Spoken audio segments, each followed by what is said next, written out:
So this day, we are going to learn more on curriculum development, the processes and models.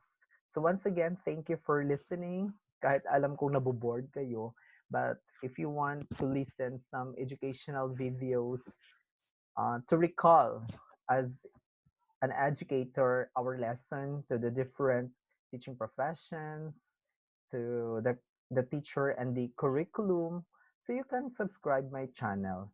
So this time, we will proceed with a topic about curriculum development, the processes and models. So our desired learning outcome for this afternoon is you will going to explain and summarize the curriculum development process and models. So let's review again. What do we mean by the word curriculum? So when we say curriculum, it is a dynamic process, diba? It's a dynamic process in curriculum development, meaning there are always changes that occur that are intended for improvement. Actually, there is no perfect curriculum. Even in Department of Education, we strive the curriculum. May nagpag-greet ito, RJ Laurelia. Hello, sir. Hello, RJ. Thank you for listening. Thank you for watching my short video. So to do this, there are models presented to us from a well-known curricular list. No, before when I hear the word curriculum, it sounds boring. But later on, as I love education, I appreciate and love more on our curriculum because in the Philippines, our educational system should have a standard in curriculum.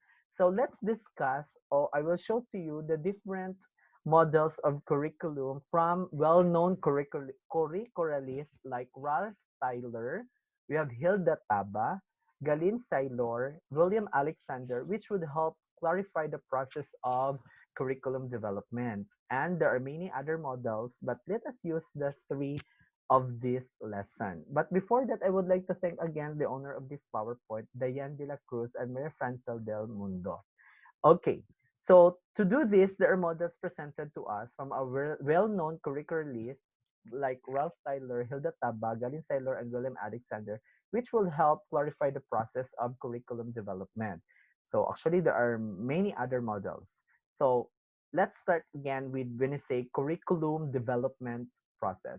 A curriculum is a dynamic process involving many different people and procedures. Development connotes changes, which is systematic. Actually, a curriculum should be developed, and but there should be a process, meaning it's involved the dynamic process, so involving different many people and procedure. But the procedure itself, as I said, it is systematic. A change for the better means alteration, modification, or improvement of existing condition. Meaning, for example, your curriculum today will be different. 10 years from now, there should be a proposed another or new curriculum.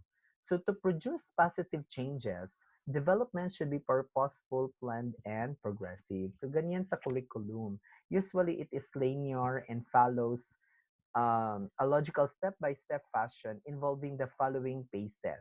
We have the curriculum planning, of course, that is a first step, the curriculum design, curriculum implementation, and curriculum evaluation. So the generally most models involve four phases. Number one is the planning, the curriculum planning. So it considers the school's vision, missions, and goals.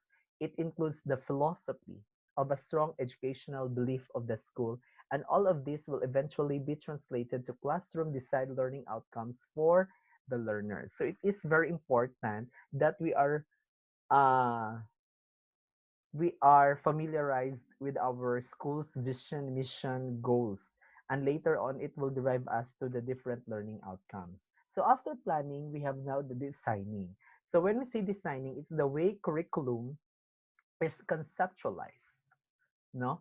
After planning, i-conceptualize na siya to include the selections and organizations of the content and selections and organization of learning experiences or activities and the selection of the assessment procedures and the selection of the assessment procedure and tools to measure achieve learning outcomes.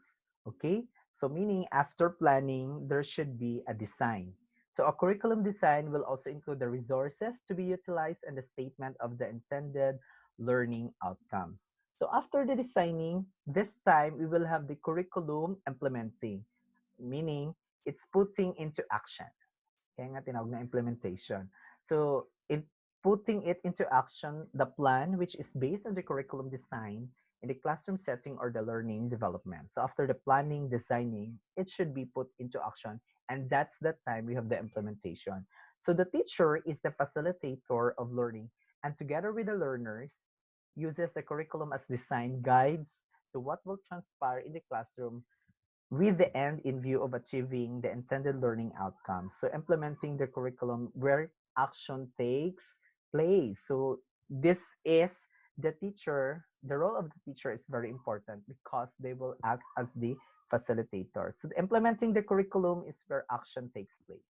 It involves the activities that transpires in every teacher classroom where learning becomes an active process. Last one is the curriculum evaluation or evaluating. So it determines the extent to which the desired outcomes have been achieved. So this procedure is ongoing as in finding out the progress of learning, maybe it's formative or the mastery of learning, the summative. So along the way, evaluation will determine the factors that have hindered or supported the implementation. So evaluation is very important kasi kung walang evaluation, how we will know that the curriculum is effective? So in evaluating, it will also pinpoint where improvement can be made and corrective measures introduced. So that's the purpose of evaluation. The result of evaluation is very important for decision making of curriculum planners and implementators. So let's discuss the well-known curricularists. So let's start with Ralph Tyler model. Si Ralph Tyler, meron siyang four basic principles, also known as the Tyler's rationale. The curriculum development models emphasizes the planning phase, and this is presented in his book, The Basic Principles of Curriculum and Instruction, and he posited four fundamental principles which are illustrated as answer to the following questions. So according to Tyler, no, sa kanya, meron number one, what education purposes should schools seek to attain? Ayan, nanonood si Ma'am Lynn. Hi, Ma'am Lynn. Second, what educational experiences can be provided that are likely to attain these purposes? How can these educational experiences be effectively organized? And how can we determine whether these purposes are being attained or not? So si Tyler's model shows that in curriculum development, the following considerations should be made.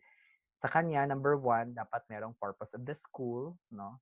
Second is educational experiences related to the purposes and organization of the experience. And the last one is the evaluation of the experience. So parang nandun pa rin siya napapaloob sa ating four phases. Now, let's proceed with Hilda Taba model or the grassroots approach. For Hilda Taba, in-improve niya yung kay Tyler's model. She believed that the teacher should participate in developing a curriculum. Of course, the teacher should be one na nagpa-participate. As a grassroots approach, Taba begins from the bottom rather than from the top as what Tyler proposed. Si Tyler kasi doon siya sa top nag-start. So she presented seven major steps to her linear model, which are the following. Number one, dapat mag-umpisa daw sa diagnosis of learners' needs and expectation of the larger society. Yung parang ano, magda-diagnose muna ng problems. Second is the formulation of our learning objectives. Third is the selection of learning contents. Four is the organization of learning contents. Fifth is the selection of the learning experiences. Six is determination of what to evaluate and means of doing it.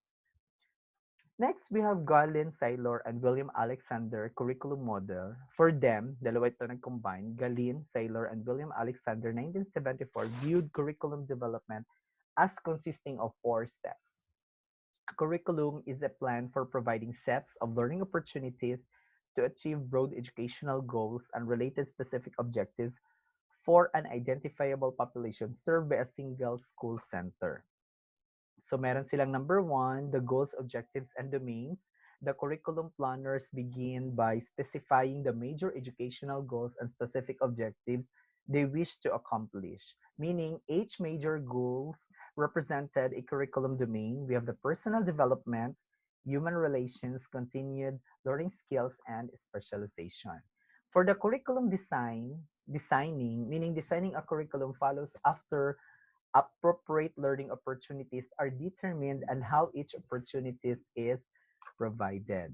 For the curriculum implementations, a designed curriculum is now ready for the implementation. The teachers then prepare instructional plans where instructional objectives are specified and appropriate teaching methods and strategies are utilized to achieve the desired learning outcomes among students. And the last one for evaluations, the last step of the curriculum model is the evaluation, meaning a comprehensive evaluation using a variety of evaluation techniques is recommended. It should involve the total educational program of the school and the curriculum plan and the effectiveness of instruction and the achievement of students. So through evaluation process, no, curriculum planner and developers can determine whether or not the goals of the school and the objectives and the instructions have been met. So again, as the evaluation process, curriculum planners and developers can determine whether or not the goals of the schools and the objectives of instructions have been met.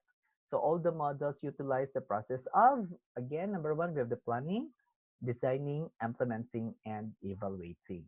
Now, for those who are listening to this video, I have here a 5 evaluation. Okay. So for your evaluation, please answer the following. It consider the school's mission, vision, and schools. Okay. It's the way the curriculum is conceptualized. And this is to put in action the plan which is based on the curriculum design. And it determines the extent to which the desired outcomes have been achieved.